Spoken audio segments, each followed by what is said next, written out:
yet another person reading off their phone. That's okay. No worries. Whatever. We family. But it's a piece about like how we often let ourselves be defined in terms of each other, when our worth should not be found in some person's words. It's called A Little Strange. We're all familiar with Savior. I'm not talking about grace, but about stockpiles. We're all familiar with shutter clicks, encasing moments, swearing nostalgia into cardiac office on the Bible of this 4x6. We're all familiar with scars.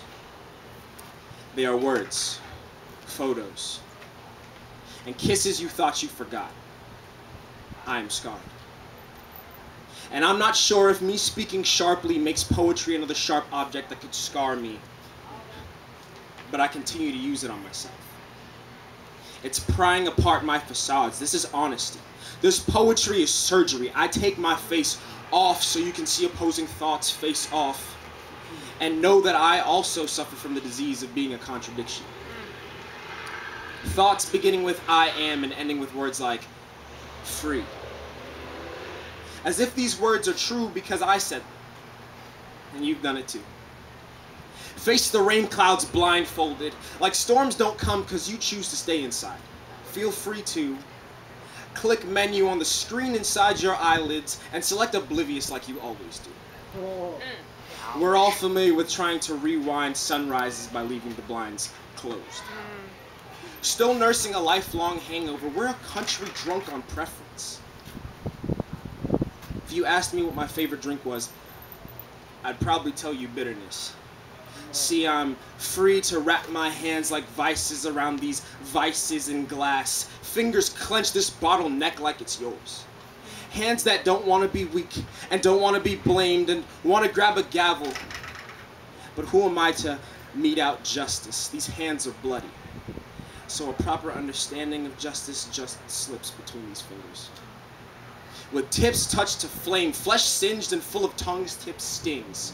I've thought about verdicts coming out of this mouth, but it's like murderers that get murdered don't bleed innocence.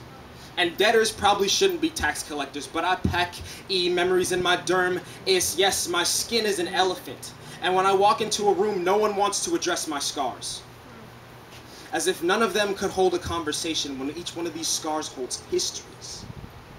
Like high school yearbooks that made immortals out of your bad fashion choices that at the time you swore up and down looked legit.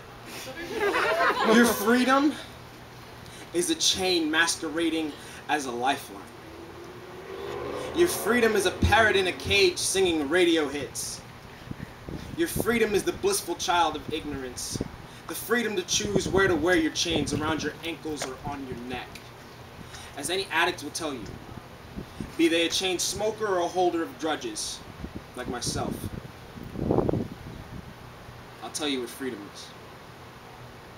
It stitches shadows onto our Peter Pan choices. It gives our words weight. It's an ego taking a swan dive into pavement so you can trust in something more concrete than yourself. It is awareness and restrained but not chained. When you want freedom, you don't go to preferences. Table of contents is the closest thing to a drop-down menu for true liberation. I'm free to be defined by someone other than people.